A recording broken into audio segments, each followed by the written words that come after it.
Hey everybody, this is Walt. This is Max. And you are listening to our podcast, Terrasonic, a one-off for Halloween. Yes, exactly. We are Useless Info Inc., and normally you'd be expecting us to do a dystopian film under the banner The Future Sucks. However, Halloween is coming up, like in about 10 days as we record this. Right around the corner. Yes, we thought we're in the mood, people are in the mood, so let's bust out a horror-themed episode, a one-off that we're calling Terrasonic. And because Halloween's coming up, we're going to do Halloween. Halloween. The original from 1978. And that is the iconic music, John Carpenter, right? Yep, John Carpenter's Halloween. So, do we really need to do a synopsis?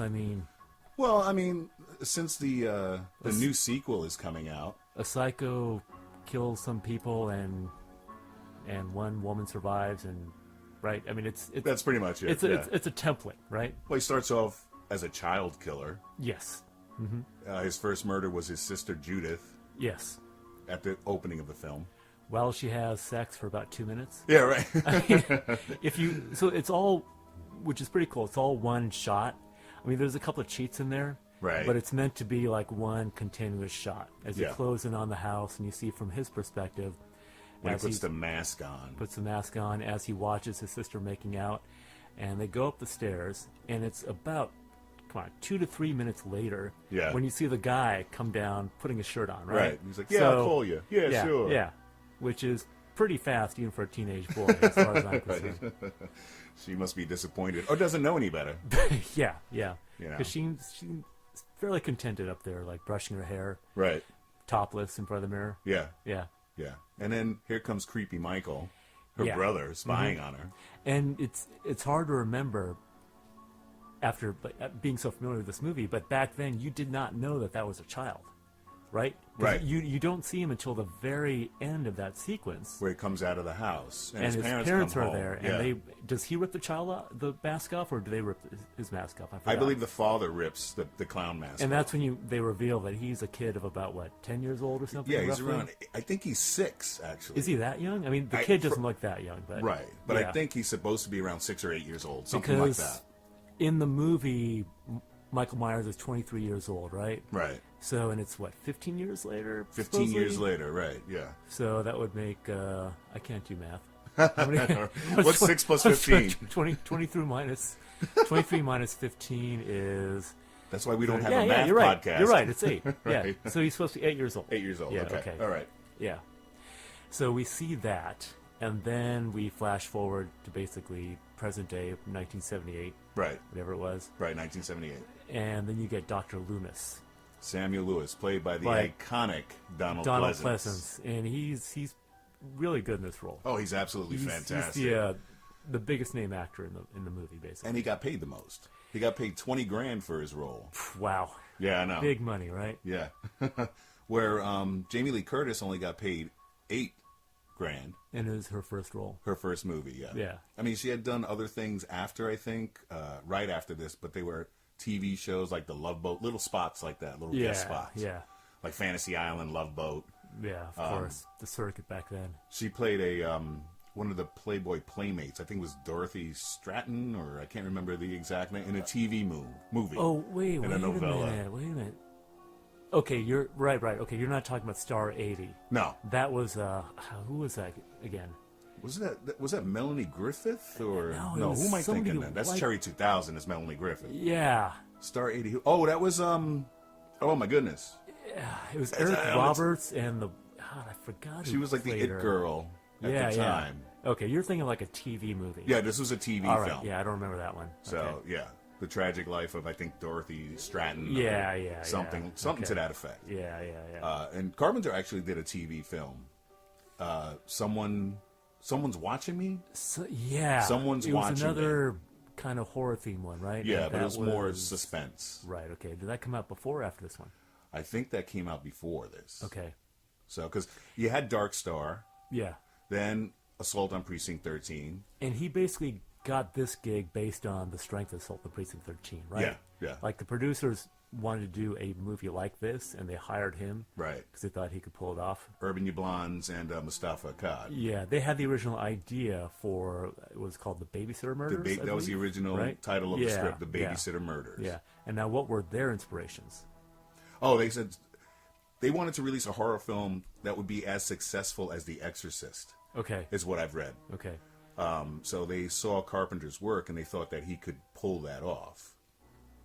So were they looking at Black Christmas? See, that's Do we know that? a lot of people talk. I mean, it seems for me, pretty obvious, right? Yeah, Black Christmas was the advent of the slasher film, especially from the slasher's perspective. Yeah. But do we know that did they ever actually reference that? It's not stated anywhere. Yeah, okay. But in my mind, you got to look at Barb Clark's. How popular was Black Christmas? It wasn't that big. Yeah, It had more cult status. This was over the time. first big slasher movie. This one set off the craze. Yeah.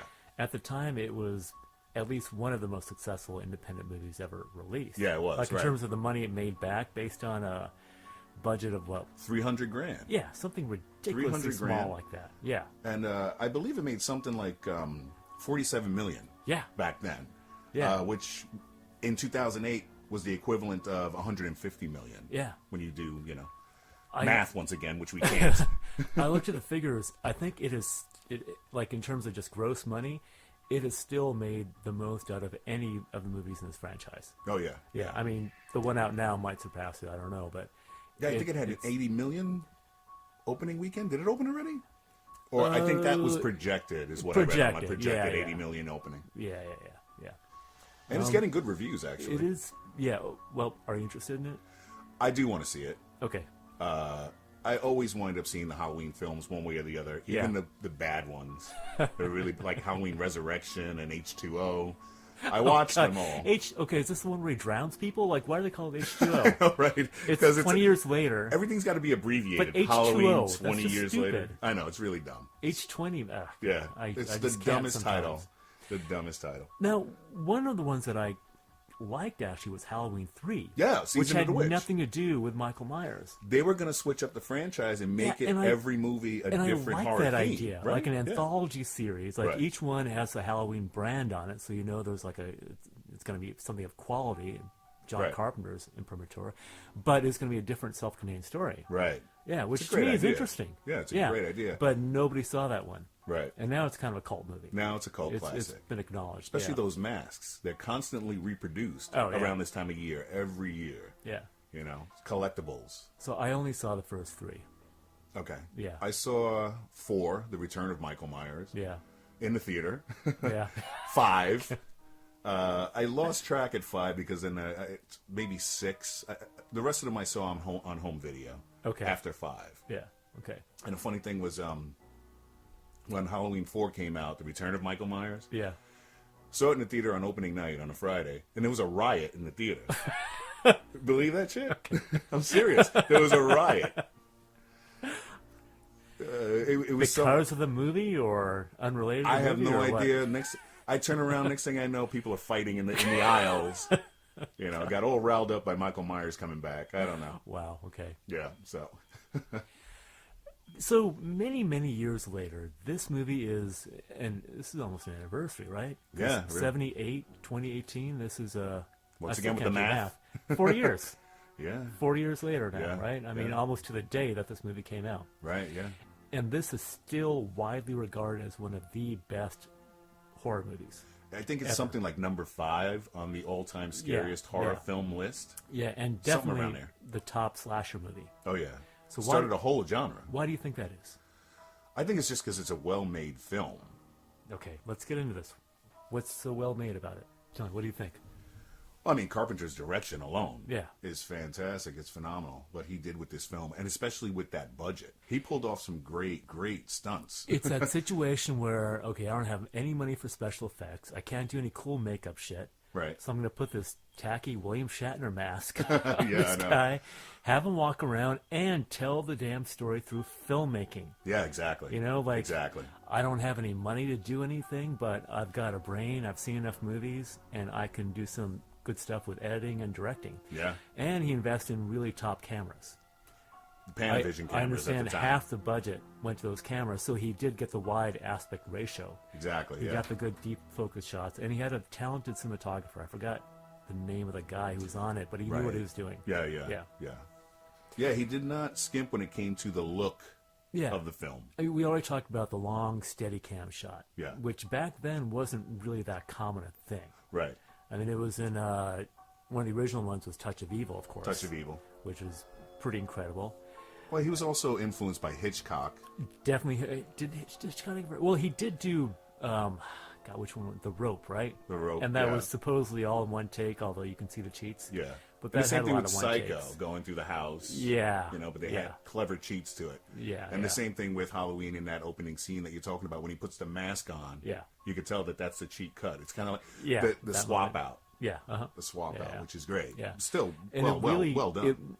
That shot really works. Yeah. I mean, you just really feel it as you're going through the house and everything. And then the breathing, too. Breathing is the a mask. key. Simple shit like that. Yeah. You know, really simple sound effect. Well, once again, we always go back to Star Wars at one point or another. What made Darth Vader so menacing? Yeah. Without that, it wouldn't work. It would not have been as scary. Yeah, exactly. Yeah, some specific things that I really, really like. The first time we see Laurie, it's a long shot. Right. Usually when you meet the protagonist, it's going to be like a medium shot. Right. You know, full frame, because they're telling you this is the person to watch, right? Right. But it's a long shot, which already suggests that he's watching her. Yeah. Right? Right. So immediately introduces that air of menace to the whole thing. Right. And you're kind of watching her walk around. Then you get the over-the-shoulder shot here or there. And you see him watching. Right. Yeah, again, these long shots. And as the movie progresses, you kind of see her confined in tighter and tighter spaces. Sure. Right. Early on, you see her walking around in the open air. Right. Until in some of those chilling moments, she's in a closet. Right. And you're in that closet with her, right? Yeah. Yeah, and I think it's very deliberate what he does. Because it's confining you as the viewer as well. So you get claustrophobic and constricted and just more frightened as you go along. Right. Yeah, it's a great technique. You mentioned that we see the over-the-shoulder shots. I think it's a really key thing that we see him constantly throughout the movie. Yeah. Even when he's not killing people. Yeah. We just see that he's a presence. The Shape. The Shape, exactly. He's credited as the Shape. As the Shape, yeah. Nick Castle. Yep, yeah. Who got paid $25 a day to play the Shape, which is insane. I understand that Carpenter gave him one direction. Just walk. Yeah, right. Walk from point A to point B. And that's it, yeah. But he does it so well. Very stoic, very inhuman. Yeah. You know, very creepy, very, very creepy. The only other direction he gave him is after he kills the one boyfriend, Linda's boyfriend. Uh-huh. And he tilts his head. Oh, yeah, when he stabs him and has him hanging on the wall. And I understand Carpenter told him to regard him as if like a child regarding a pinned butterfly. Because you see the head tilt. It's almost like a confused dog. Yeah. You know? It's really, really creepy. Yeah, it is. Because he has so little personality that when you see a glimmer of anything, it's freaky as fuck. But that's also impossible to stab that guy on that wall and have him hang there like that. Yeah. That's impossible. It's totally... I thought you wanted to hang out, man. But are you thinking that in the moment? No. Right? It's over repeat viewings over the years where you're like, that's physically impossible. And there's a it lot still like, works. How the hell did he drag that gravestone? Right, all the way up there. Nobody watching it, right? Yeah. He sets up these elaborate But you crime don't think scenes. about it. Yeah, I know. You just go with it. But there were also two other actors that played Michael. There is an actor that played Unmasked Michael. Yeah, that was it's a Darth Vader thing, right? Right, yeah. One guy in the suit and one guy when they take the mask right. off. Will Sandin. Yeah. Okay. Is the unmasked Michael, and then there's then Michael at age 6 or 8. Yeah. So that's Will Standen is Michael at age 6 or 8. Tony Moran is unmasked Michael. Okay. So I had to refer to my notes for a minute because you're not thinking that. Yeah. It's only until you look it up on IMDb where you're like, oh shit, really? There were two other. Right, there's the kid, but I didn't know that Nick Castle wasn't the unmasked Michael Myers. That's why in the credits. That one guy's credited as Michael Myers, 23 years old. Right. And Nick Castle is just the Shape. The Shape, yeah. Yeah. Right. Yeah, which is... $25 a day. Yeah, exactly. And you don't even have a name, you're just the Shape. I know. Well, he went on to be a filmmaker himself, Nick Castle. Yeah, he was a director. Right? Yeah, director, yeah. Another technique that Carpenter uses is having action in the background where the main character is... in the foreground... while something else is going on in the background that the character needs to know. There's and that great scene. Focus, the iconic moment. You know what I'm talking about, Yeah, after she's like stabbed him in the eye. Uh-huh. and he rises up. It's awesome. That is an amazing shot. And it always lends to you didn't know if he was something supernatural or just batshit fucking crazy. You didn't know. Yeah. You had no idea. It really kind of plays with that. Yeah, right. Like you don't really... There's something completely inhuman about him. Right. But you don't know what that is. Right. Even at the end where, of course, he's been shot 6 times, but Right. the body disappears. Yeah, he disappears. You don't know if he's just like crawling away, he's dying under a bush, or if he's actually... Well, he just sat up again and just Yeah. walked away. Yeah. I'll see you next year. So Loomis, Donald Pleasance, looks at him at the ground where he was, and his expression is sort of expressionless. Yeah. And apparently he played it 2 different ways. One was like, oh, surprise. Right. And the other one was like, that's what I expected. Carpenter used the shot where he basically saw what he expected, Right. which is that he's gone. And he kind of looks around, like his eyes shift Yeah, up yeah, and down, yeah. like he's like, where did he go? I know he's around here somewhere. Let's talk about Donald Pleasance for a moment. Oh, yes. He has these really portentous lines. One of them, "Death has come to your little town, Sheriff." Right, yeah. Only Donald Pleasance could say that line without just evoking laughter. Right, Right, right, exactly. He's he has so much gravitas about him. Yeah. In that, just his obsession Right. over this guy. In It's this role, really he's pretty cool. assertive, but also desperate. Yeah. And He has a real desperation about him. one of my favorite moments, of course, is when the kids come up to the house, Oh, yeah. Hey, Lonnie, get your ass away from there. which instantly humanizes him. Right, yeah. Right? And then he smiles to himself, and then the sheriff comes up behind him and spooks him. He jumps. He got a jump scare from the sheriff. Yeah, which is just, it's a great moment. But that sheriff is always creeping up on everybody. He creeped up on yeah, Lori, like, too. What the hell's wrong with you? You know, I guess everybody deserves a good scare on Halloween. Scares her, scares him. You know? I was like, dude, what are you doing? Like, he's hiding in the bush himself, just waiting for somebody to come by. Now, there's one moment when Loomis talks about studying Michael, right? Yeah. And describing his eyes and Yeah, yeah. everything. Apparently, Looking at the wall, looking through the wall, looking at this night. yeah. And Yeah. apparently that was taken from John Carpenter actually visited a mental institute and observed a boy who was like that. Really? A schizophrenic child. Wow. Lesson there being, you always draw on reality. Yeah, of course. Even when you're making something supernatural. Right. Because it grounds it. And what's scarier than something real like Yeah. that? You know, that's Yeah, scarier yeah. than, you know, a ghost story Yeah. or what have you. And this whole thing takes place in suburbia, right? Mm-hmm. I mean, it's not some haunted house. It's not some creepy road trip into the South like Texas Chainsaw Massacre. Right. It's your own home. The It's fictional these- town of Haddonfield, Yeah, these streets Illinois. where you're safe. You can just walk around any time of night. Right, yeah. And to have that horror come there and invade, that Right. makes it a lot creepier. Well, the tagline for the movie is "The Night He Came Home." Yeah. That could be used anywhere, but when you know the context with the film, Yeah. that's scary as fuck. It's really Yeah. scary. But yeah, Donald Pleasance, man, the guy was born in 1919. Yeah. He passed away in 1995. He was actually in the Royal Air Force. Did you notice? Exactly. I did know that. Yeah. And he was shot down over France. Yep. Yeah. And he was put into a Nazi concentration camp Yeah. and tortured and beaten and the whole thing. Eventually released, I guess, when the war was over. Yeah. Yeah. And then he went, fuck this, I'm going into acting. Yeah. Going back into acting. He actually started acting before he went into the Air Force. Yeah. That is some shit, though. Yeah, yeah. The guy has that real life experience, that Exactly. horrible Yeah. real life experience to bring to his roles. Yeah. You know, even in some of the later Halloween films, he still has, like you said, this gravitas. Yeah. He really still has this immense acting presence. Yeah. So, yeah, the man was a force to be reckoned with, Yeah. acting-wise. Uh-huh. I mean, he was Yeah. Blofeld, for crying out loud. The Yeah. Great Escape. Great Escape. Yeah. You Well, know. speaking of, Yeah. German POW camps. Okay, so there's a brilliant sequence I want to talk about, which is Annie Brackett, who's a curly-haired woman. Right. She's the first one. Who was credited as Nancy Loomis, but her actual name is Nancy Keys. Oh, really? Yeah. That's an She's odd thing. credited as Nancy Loomis. Yeah. Wow. Yeah. There's a long sequence so at some point you find out that he is watching her, and Michael Myers is watching her. Right. But you see her do a lot of stuff that feels really threatening.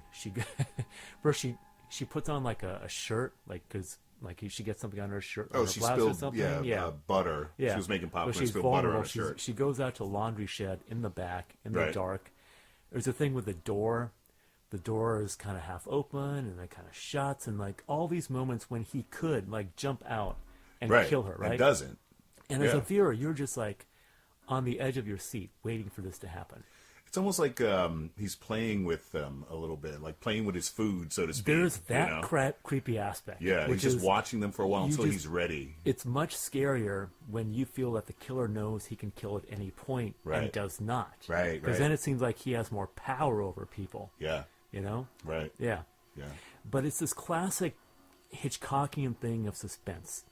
Hitchcock's thing was, if you let the audience know that the character is under some threat, but don't let the character know, you keep the audience in suspense. Sure. And it's much more effective than when you actually kill the character. On the edge of the seat. That's just a shock. The suspense thing is much more effective. Much more effective. Yeah. Because you see all these things happening, and you don't know. You know he's going to do it, right? But you don't know when. Right. And when he finally does do it, I think it's actually really kind of clever, because you see her get in the car and go and pick up her boyfriend, right? Right. Right. And okay, well, I got to say, this guy. Have you ever known a teenage boy who was so lazy about a booty call? I know, right? She tells him, I'm going to get rid of the kid, right? And let's get on. He's like, oh, okay. Can you come pick me up? Come pick me up. Like, what the hell? I know, right? Like, what kind of guy is not going to be like that is running around the corner? I know, exactly. Like, but before she hangs up the phone, some guy would be right there. Exactly. You know? Right. He'd be like, dum dum dum dum. No. Can you come pick me up? I'm too lazy to get my butt in the car and go for. That's the laziest horny teenager I've ever seen. You know. Yeah. Like you said, you would be running over there. Yeah, exactly. Oh shit! I forgot my shoes. You know? I forgot my pants. I'm not going to need them anyway. Yeah. And there's at that point too where she gets stuck in the window trying to climb out. Oh yeah. She's super vulnerable. Yeah. And you just expect him to do anything at that moment. And she's got that annoying voice though. Where she's she does. Lindsay, Lindsay. Yeah. You know, and then she sings that annoying song too about her boyfriend. Oh yeah, Paul. Oh Paul. So she tries the door of the car and it's locked. So she goes back in to get the key, comes back out, and she tries the door and it's open. Yeah. Right? And the camera does a close-up on her hand, on the handle opening it. Right. Specifically pointing out to us, the audience, that, oh shit, it's open now. Yeah. So we know when she gets in the car that he's in there. And also the windshield is all fogged up. It's all fogged up, yeah. So we've spent all this time not knowing when he's going to show up and kill her, right? Yeah. And at this point, when he is, they tell us in advance that it's going to happen, that it's gonna happen now, So then you're just like fucking gripping the edge of your seat. Yeah, exactly. And it Biting happens your nails. right then. It's incredible. Yeah, very well it's done. It's a textbook case in just how to do suspense, how to do horror. Yeah. You know? And as he's strangling her with the, once again, the breathing through the mask. Yeah. The, yeah. You know? Yeah. The only thing that lets you know that maybe he might be human, because he has to breathe. Everything else just seems very inhuman, like a ghoul. And he breathes like the creepiest fucking breathing person ever. Yeah. I mean, it's super... It's like raspy and... Yeah. You know, like he's full of phlegm or something. Yeah. There's something off. But yeah, it's a great sequence. I mean, this, as we mentioned, this movie spawned hordes of imitators. There were 7 sequels and 2 remakes, right? Yeah. There was a remake and then a sequel remake. And that's not counting all the movies that were essentially like this. The Right. Friday the 13th series, et cetera, et cetera. The beginning of the have sex and die trope. Yeah. Teenage sex and die it's trope. like all the people who made those movies, they copied the basic plot idea and these tropes that you're talking about. Right. What they didn't copy was the filmmaking. Filmmaking style. The skill. Yeah. The artistry of it. Yeah, they absolutely. just ignored that. That's why, in my opinion, most of those movies are just total shit. I and like this them, is a brilliant movie. But they don't hold a candle But you to... know. Yeah, I mean, they don't hold a tell the candle to difference. Halloween. It's the original. Carpenter's technique was fantastic. Another thing that I think is key, and to me this is key in horror in general, which is the identification with the person who's under threat. Right. And with Laurie, you are just with her. Right? Yeah. I mean, the movie plays this interesting game where sometimes you're in the perspective of the killer, and sometimes in the perspective of the victim. Right. It kind of plays back and forth to create this really interesting kind of tension. Right. I think some of the key... Well, one, that Jamie Lee Curtis is just a good actress. I mean, she sells it. Did you know that she got a call from Carpenter when they were filming? Did you hear about this? I did hear about it. Tell us. She said that her roommate said, "Oh, John Carpenter's on the phone for you." She thought she was getting fired Yeah. from the film. Yeah, because she had just done a day or something. It was A like day or first two, yeah, something like that. Yeah. And he said that Carpenter praised her for her performance and said that he was really happy. Yeah. But she thought she was getting shit canned. Yeah. So, because this was her first major role. Mm-hmm. So, I mean, she's the daughter of Tony Lee Curtis and Janet Lee. Yeah, which is Janet Lee, Psycho yeah, fame. Yeah. Now, apparently, so Deborah Hill, who Yes. collaborated with John Carpenter on this movie. Daughter of Walter Hill. Yes, and she doesn't get enough credit for all the work that she did with John Carpenter. True. She is she bears a lot of responsibility for just the genius that he achieved in his films. Yeah. I believe. She apparently wrote all the dialogue for the high school girls. Right. That's And right. she just based it on the kind of shit that she said when she was in high school with her Exactly. friends. Which That's is real. Yeah, it's just real. Yeah. Yeah, Right. they talk about high school shit like they do. Totally. Yeah. PJ Souls. I mean, the acting isn't great, Right. but you just kind of go with it. Right. Well, I mean, I think it's fine. It's good enough because kids don't act, teenage Yeah. kids. Yeah. They're kind of weird, period. Yeah, They're exactly. awkward. Yeah, so yeah. there are points Yeah. where they're all awkward. Lori, Yeah. Linda, Annie, they're all Yeah. a little awkward. Yeah, As me opposed too. to other movies, like nowadays when you have the teenagers being hunted by or stalked by a slasher. Yeah. The dialogue that they come up with is, no kid talks like that. Yeah, exactly. Nobody talks Yeah, that stupid. way. Yeah. So it seems very phony. This seems a little more real. Yeah. A little more totally, real yeah. to me. And she's a fully realized character. Yeah, right. Like you just kind of understand her. You're with her. Right.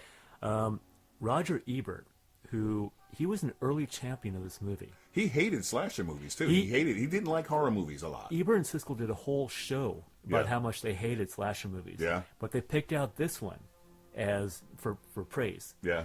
And he wrote about the movie. We aren't seeing the movie. We're having it happen to us. And to me, a great way to put it. that's key because Yeah. you are with her when she's trapped in that closet, right? Yeah. You're with her 100% the whole time. No, yeah. I don't know if you saw this, but recently, so apparently somebody during one of the showings of Halloween back in the day, somebody recorded the audience reactions. Oh, yeah? So they synced it up with a video of certain scenes of the movie, and it's online now. Okay. I'll post it on our Facebook page at some point so people can watch it. Okay. But it's from that moment that we were just talking about where he rises up in the back, Yeah. and you just hear people just like screaming, and they're just like, turn around, turn Get out around. the room! Yeah, because they're with her. Yeah, exactly. They're afraid for her. Right. And the kind of sick thing that happens in a lot of the later movies is that people start identifying with the killers. Right. They And want to they're see the actually- next kill. They're cheering on the killer to murder people. Right. Like the Nightmare on Elm Street Yeah. series. Which is, it's disgusting for one thing. Right. And it's certainly not what I want out of horror. Right. I want to be scared. Right. I want to feel like I'm with that person in that horrible, terrifying moment. Right. You know what I mean? And this movie does pull that This off. movie Carpenter completely does that. Really, Yeah. really did. Yeah. Yeah. Just employs so many great ideas that Yeah. became copied, like Yeah. we're talking about. Like, tell me. Well, you had just mentioned the Friday the 13th series, the Friday the 13th Oh, yeah, franchise. yeah. But that was just, it like took the- the basic idea of, the have sex and die trope. yeah. And, that's the only reason why Jason is killing everybody, because Mm-hmm. they let him drown as a kid because they were off fooling around, the counselors at the camp or whatever. Mm-hmm. This is a lot more deeper than that idea, than that simple idea. And on that point, Deborah Hill claims that it was not intentional. Yeah. And Carpenter says the same thing. And Yeah. John Carpenter said, it's kind of interesting, his idea was that, well, the other girls, they're so focused on their boyfriends that they don't know what's going They're on. not seeing what's happening around them. Right. Whereas Lori, Right. she's got nothing else going on, so she sees Right. what's happening. Right. And also, he felt that she would be more relatable if she was alone, Right. right? Because if the character, if she were like, the prom queen, like dating the star quarterback or whatever, and then she's so successful then that I think audience members would be kind of rooting for her to be taken down a peg, right? Right, You're, right. you're not. It's the oldest trick in the book, right? Yeah, We yeah. meet Luke Skywalker when he's just like this farm kid. Yeah. We don't meet him when he's a Jedi. Right. So then you're on his side immediately. You want him. You want to take the journey with him. Exactly. Yeah. You want him to do okay in the world. Right. The same thing with her. Yeah. Which is an interesting. She's like the wallflower. You know, Yeah, she's a exactly, smart girl. exactly. Yeah. And I'm willing to bet that more of the people who watched this movie, teenagers at that time, were more like her than they were like, the Like ones who were Linda or Annie. Yeah, exactly. Right. Yeah, Right. It just makes sense. Right. But yeah, a lot of people just took that thing and just made it into this theme that Right. the virginal one kind of survives. But and missing that's the final whole girl. mark that Carpenter and Hill hit with this film. Yeah, Yeah, completely missing it. Yeah, no, any absolutely. other tropes that you can identify? Like I said, the final girl trope. Yeah, This kind of started here. I mean, you could also say Bob Clark's Black Christmas, yeah. but this made But it that really didn't really popular. influence people. Yeah, this one influenced people Yeah. a lot. Yeah, Right. and you even see it in Alien. Oh, right, yeah. Basically, with, I mean, it with shows Ripley. Yeah. Yeah, with Ellen Ripley. Horror movies to this day are doing it. They even make Yeah. horror comedies. There was one that came out recently called The Final Girls. Yeah. Yeah, which was Scream actually pretty good. Parodies Scream, it. yeah. Cabin in the Woods Cabin did in a the whole Woods. thing based on that, right? At least Cabin in the Woods, the stoner survived for a change. Yeah. Well, they're I didn't mean to smart give it about away, but they're you know. smart about it. Yeah. They recognize that and they kind of played with it. Right. They Yeah. played with all the tropes that Exactly, we're talking about. which makes it a really compelling movie. Right. Yeah. And the way it was billed was kind of like your standard slasher film, but it's so much more than that. A great way to do it. Yeah. Yeah, just like sucks you in. Another thing I wanted to mention, Annie is basically the first, besides the initial killing of the sister in the prologue, Annie's the first one to be killed on screen, right? Right. Yeah. Right. I mean, that one driver is killed. We find his body, but that wasn't on screen. Right, Yeah. right. The gas station guy. Exactly. Where Michael gets his The jumpsuit. The mechanic, yeah. And Annie is killed an hour into an hour and a half long movie, Right. right? Yeah. In fact, there are only 3 people killed at that point. Annie, Linda, and the boyfriend. Right. Right? That's not a huge body count. No. Yeah. No, it isn't. And I think Carpenter knew that you don't need to have a big body count Right. to have a good horror movie. I think that what is it supposed to be? Is something like you can have up to 7 for an R-rated film. Yeah. No, PG-13, I think you got 7. Yeah. If you go over 7, then you're rated R. But why do you need that many even? Right, I know. I mean, I think No, I know. Yeah. I think it's far creepier to have him lurking around for an hour and not killing people. Yeah, sure. The suspense thing again. He's just watching them. Yeah. Yeah, It's he's super, stalking them. super creepy. Yeah. And then when it finally The does, hunter with the prey, so to yeah, speak. when it finally does start killing, it's really scary. You Yeah. know, like the tension breaks. has more impact.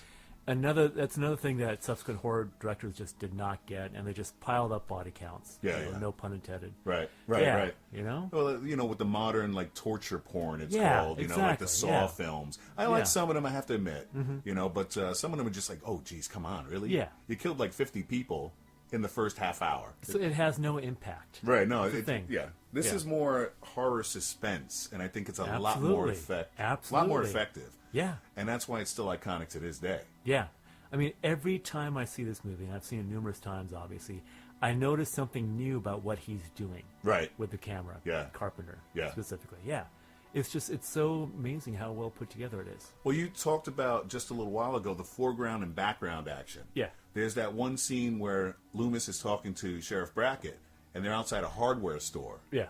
where some kids broke in, they thought, and stole some knives and Yeah. some masks, some a rope. Halloween and rope. What was the rope for? Yeah. To hang the boyfriend upside down in the. Oh, yeah. Okay. Yeah. to hang the boyfriend upside down in the closet. Because he planned that out in advance. Yes, he makes these elaborate crime scenes. It's like his artistic project. Yeah. So, in the background, Loomis has his back facing the street, and you Yeah. see Michael drive by Oh, in the yeah, station yeah. wagon Uh-huh, that yeah. he stole from the asylum, Yeah. which is really, really cool. Yeah. Really good. Yeah. Yeah. It's nicely done. Yeah, Yeah. it's very Yeah. well done. Very well done. Yeah. So what else you got? You got some bits on this one? Well, I thought you wanted to go into your bits first. We put this together so quickly that So I just, haphazardly? that I just Haphazard bits! I mean, I've pulled out a lot of them, no pun intended. Oh, okay, see? Okay, all right. You're not going to whip out any bits on me? Let me see if I got any good. Okay, so the opening murder when he kills his sister. Yeah. There's a deliberate homage to Psycho because you never see the knife enter the body. Right. You see her. You see the knife lifted up in the air. Right. You see him come down. You Right. see her bloodied body. It's done just the way the shower scene was done in Psycho. Right. Another obvious homage. Another homage to Psycho is when Laurie gets cut on the arm On and the she arm. falls down the stairs. Yeah, the spiraling camera work. Yeah, and the stairway thing. The way it was like the sheriff or the cop in Psycho died that way. He got killed Right, at the top of the stairs. the and you see him, investigator, the private And you see investigator. him tumble down. Yeah. Another Psycho reference. Where he doesn't there. really kind of tumble down. He kind of goes. It's this It's a very weird- artistic yeah, shot yeah. where he's like skipping down the stairs Yeah, backwards. yeah, exactly. Yeah. Yeah. But it still works, though. I Yeah. mean, it's a fantastic shot. Again, Carpenter learning from the master. From the master. Yeah. It's like if you want to do suspense horror, just watch Hitchcock and just do what he did. Right, I mean, right. obviously it's not that simple. No, of course you gotta not. know what you're doing. But yeah, it's a place to start. That's a textbook in how to create suspense. Absolutely. What else Well, I we got? talked about the mask. The mask, yeah. There were other choices for the mask. Do you remember that? One was the clown mask, right? clown. They're gonna keep doing, which happens in the beginning with the boy, but they're Right. gonna keep doing that. They were going to do that. Yeah. Like the hobo kind of old school clown mask. Yeah, yeah. You know, with the 5 o'clock shadow and the whole thing. Wouldn't have been as effective. This is far creepier. Yeah. Yeah. The other one was he actually bought a Mr. Spock mask as well. Oh, really? That he was testing, yeah. But the Captain Kirk one worked best. Yeah. Yeah, he just opened up the eye holes, added some hair. Paint it white. Yeah, painted it bluish white Yeah. is what I read. Yeah. So, yeah, so it has that iridescent kind of thing in the dark. And a lot of the lighting sequences, you talked about when he sits straight up behind Laurie. Yeah. After she stabs him in the eye with the coat hanger. They just basically lit that like with a basic switch dimmer, a basic light switch dimmer. Okay. And the other scene where he comes out of the Yeah, doorway, yeah. that's like From once the again darkness, just yeah. a switch dimmer. Which is such a basic concept. Yeah. Yeah, no fancy lighting, just Right. work with what you have and Right. just do it. Yeah. And you were talking once again too about how he doesn't kill anybody until like an hour and a half in Yeah. with Annie Brackett. When the kids are bullying Tommy Doyle and they break his jack-o'-lantern, his Yeah. pumpkin. Michael stops that one kid, Yeah. holds him by the shoulders. That is creepy as hell Yeah. too. You know, grab one of these bullies for a second, Yeah. and you're like, "Oh, that's your ass, kid," but he lets him go. Yeah. And he just kind of starts following Tommy on the opposite side of the fence of the schoolyard. Yeah. That is creepy as fuck too. What is going on there? I don't know. Yeah, we don't. Yeah, that's No. the thing. We don't know. No. We don't know what's going through his mind. And how does he know about Tommy? How does he know about, is it all happenstance? Or has he been watching them so closely that he knows I she's going to be babysitting him later? I kind of assume that it's just happenstance. Yeah. I mean, one thing that I kind of hate from the sequels is the whole idea that Laurie is his long lost sister. Yeah. She was adopted, and I think it's far scarier that she just happens to be the first young woman of his sister's age that he saw in the that he street. fixates on. So Yeah. it's like, okay, yeah, because she, like from a distance resembles her, and Right. not like he's seen a woman and all the time he's been in the asylum, Right. who's Right. out of a nurse's uniform. Right. So that becomes his fixation. Yeah. It's like the idea of death happening randomly, then it could happen to you too. Yeah. You don't have Yeah. to be the sister of a psychopath for it to happen to you. Absolutely. Again, yeah. It's that brings it scarier. home. Yeah. For it to happen in your suburban, nice home, Yeah. and Your just safe neighborhood. kind of random, Yeah. It just makes everything far scarier. Yeah. Yeah. Absolutely. Absolutely. Yeah, it's incredible. And that it happens, like you said, in this affluent Yeah. area where people aren't thinking that anything like this can possibly Yeah. happen to them. It's not an urban setting at all. No, if it was in an not at urban all. setting, I don't think it would be as effective. No, As a because film. people lock their doors. Yeah. Nobody Got a bat under the bed. Yeah. Maybe a sidearm. Yeah, You know? this is that kind of suburban area where you could probably just walk into your neighbor's back door and it's all cool. Yeah, because right. Everyone knows everybody. Right. Yeah. Oh, music. Right. Talk about the music. Oh, it's fantastic. Yeah. Carpenter scored the thing, and I think something remarkable like 3 or 4 days. It's crazy, right? Yeah. Apparently, he did test screen it without the music. Yeah. He wanted it to be almost musicless, the film. Huh. He did not want music in it. Interesting, because he used music to good effect in Assault on Precinct Assault on 13. Precinct, Again, right. he Dun, dun, composed dun, it. dun, dun, Yeah. dun, dun, dun, dun, dun. It's iconic. Huh, that's interesting. So he showed it without, he wanted it to be that kind of movie without music. Yeah. And it didn't test well. Yeah. So he ran back and said, okay, I'm going to score the thing and I can do it fast. Mm-hmm. So he did it and then showed it again, and it went over huge. Yeah, yeah. Got really good response. So yeah, so he ran back and did this thing in 3-4 days. I know. And now he says crazy shit like, I can't write a note, I can't read a note, but I can play a keyboard. Yeah. Okay, thanks. You So know, just you're making us all moving around feel on a like keyboard, right? Just tooling around like. Actually, the score is in 5/4 time, which is a Right. rare, Yeah. 5/4. Which he picked up from, what was this, his father, like on Yeah. conga drums or something? Yeah, Did I yeah. read something like that? Yeah. Yeah. The easiest way to explain it is it's like the Mission Impossible theme is the same thing. Dun dun dun dun dun. Gotcha. Okay. You got 5 beats and 4 measures. Yeah, I gotcha. Okay. So yeah. that it's you Which don't makes know it that. a little listening to more it. complex. Oh, yeah. You know, it adds some just rhythmic interest to it. Yeah. Yeah, and it engages you more. Yeah. It is the whole soundtrack that we heard snippets of during this podcast Yeah. is very well done. Yeah. And he's so crazy humble about it that he's like, no, I just did it on the fly. But it's so friggin' iconic. Yeah. I mean, so much so, last year for Halloween, Trent Reznor and Atticus Ross did a cover of it Yeah. as a one-off for fans to download online. Now, of course, I love Trent Reznor, I love Nine Inch Nails and Atticus Ross, but it's just not the same. It's just a little more high-tech. I mean, if you had And they to, are brilliant. if you had to pick the most recognizable horror themes, this is one, right? Yeah, absolutely. Exorcist, Tubular Bells, which of course was an influence on this, Yep. similar kind of thing. Psycho. Omen. Psycho, Yeah. Jaws, Jaws. that kind of suspense thing. But those are the ones, right? I mean, what else That's is pretty there much it. really? Yeah. That's pretty much Yeah. it.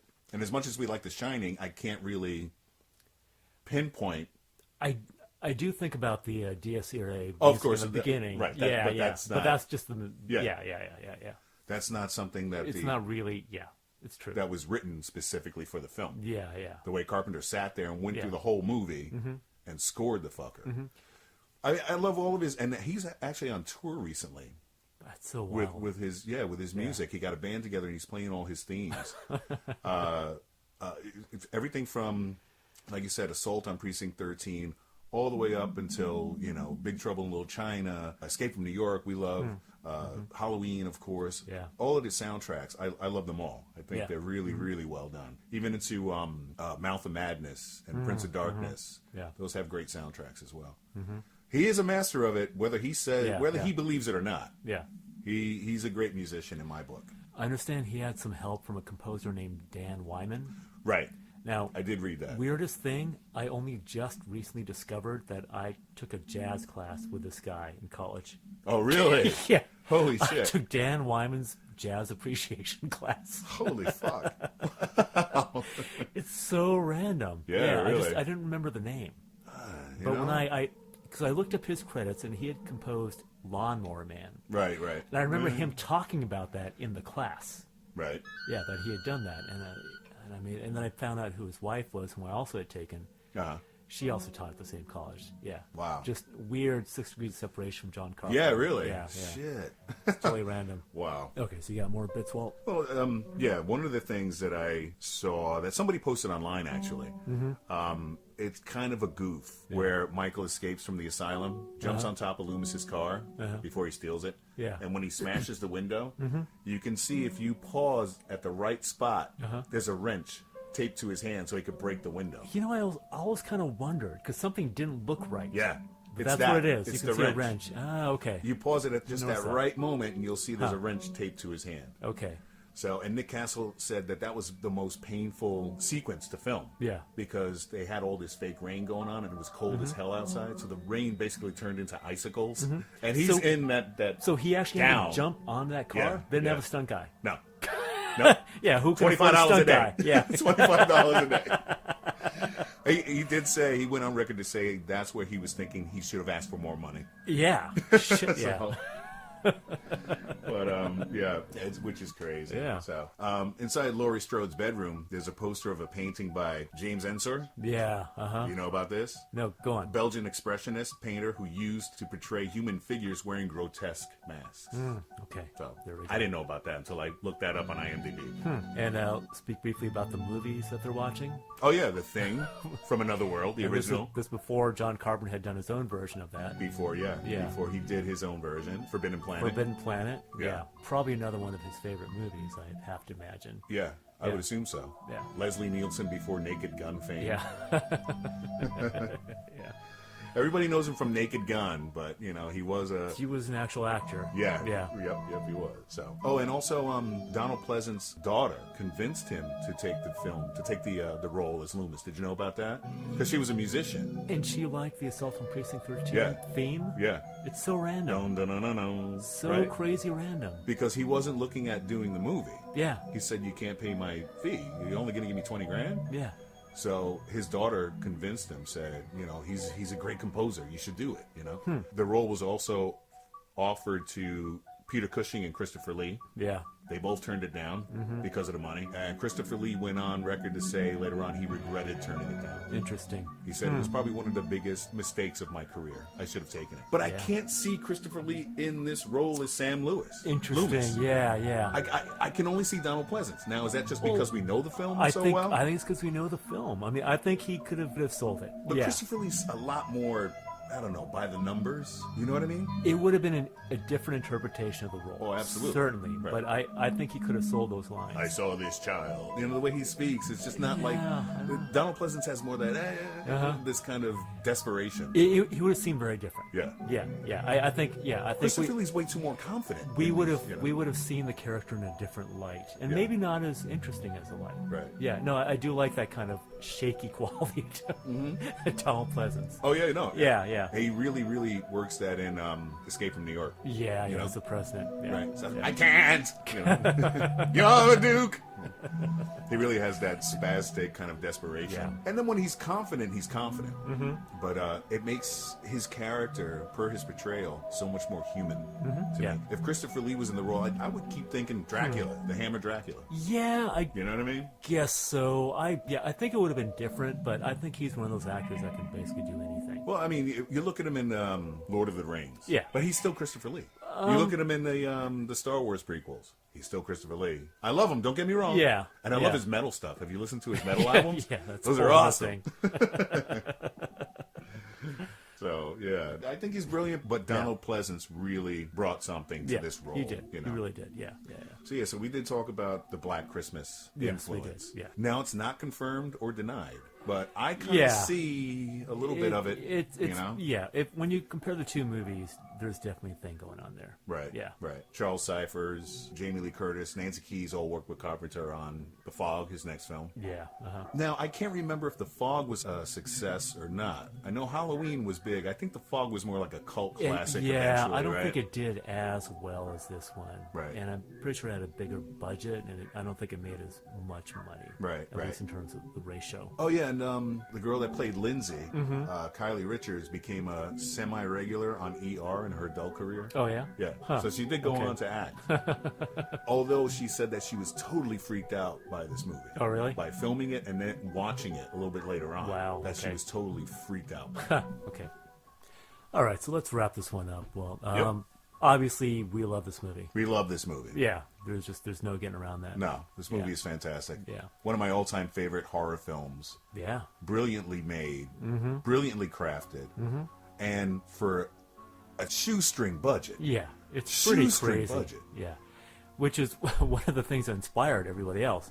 Oh, yeah. Like, well, if he can make that kind of money on that kind of budget, so can I. Right. I'll just have a bunch of teenagers get them naked and kill them. Right. Which is the formula, basically. Yeah. And there isn't a whole lot of nudity in this, though. You get one No, shot in the there's not. beginning. Yeah, and yeah, then yeah. you get PJ Souls, you get a quick flash. Yeah. Well, you get a couple that's- quick flashes. Yeah, That's like it. everybody else just took it too far. Yeah. All this nudity, all this killing, all this blood, Right. and with none of the elegance or style or technique of this movie. Exactly. There's a reason why we always go back to this one. Exactly. Yeah. Oh, one little last bit. Yeah. Did you know Dennis Quaid was actually supposed to play PJ Souls' I boyfriend? heard that because Yeah. wasn't he her actual They boyfriend? were. Yeah, they were actually going out at the time. Which would have been interesting. Yeah, right. Yeah. Right. Her boyfriend only has what? I don't know, 5 minutes on screen at best? Yeah. 5 minutes Yeah. at best? Yeah. Until he's Yeah, not at all. stabbed to And all hell? he had one of the creepiest in the wrong way lines where when he shows up, He talked about something about taking the kids' clothes off. Oh yeah, It's right. like, oh, what That's the right. hell's wrong Thanks with you, for dude? reminding me about Yeah, that. that moment just like, Ugh. it's like, yeah, I Threw kind up of a want to little see bit in you. my mouth. I just threw up a little bit. I don't mind seeing you stabbed right now. Oh. Like, what the hell is wrong with you? Kill the hell out of this guy. Yeah, See, yeah. well, that's maybe a beginning of another trope. The annoying Exactly. factor. You say dumb Yeah, shit. yeah, yeah. You deserve You're it. done. So now Your the eyes- audience yeah. does not sympathize. Yeah, when you exactly. get killed. Yeah. So He did not really get our sympathies. no, not at Yeah, all. yeah, Not at all. Yeah, whatever. Yeah. He wouldn't even get up out of bed after to get her a beer. He was like, "You get me one." Oh, really? Yeah. I gotta get you a beer. And same thing, inexperienced lovers with these Yeah. guys. It's like bang, bang, boom. Oh, that's it. Yeah. And they were more than happy with it. The women, I'm like, Yeah. The girls are like, oh, all right, It's funny because it's true.